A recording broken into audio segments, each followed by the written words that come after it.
অনেকেই প্রশ্ন করেছেন যে আমাদের মসজিদে তারাবির টাকা উঠানো হয়, কিন্তু পরিপূর্ণ টাকা ইমাম মুয়াজ্জিনকে দেওয়া হয় না।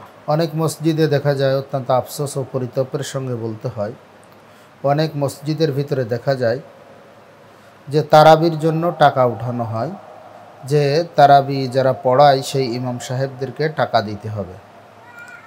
দেখা যায় যে মসজিদ থেকে তারাবির টাকা উঠাইতে উঠাইতে 30,000 টাকা পর্যন্ত হয়। তো দুইজন খতম তারাবি হলে দুইজন থাকে তারাবি পড়ানোর জন্য হাফিজ সাহেব। দুই হাফিজ সাহেবকে 10-20,000 টাকা দিয়ে দেওয়া হয় এবং 10,000 টাকা মসজিদ ফান্ডে রেখে দেওয়া হয়। এটা সম্পূর্ণ দুর্নীতি এবং নাজায়েজ।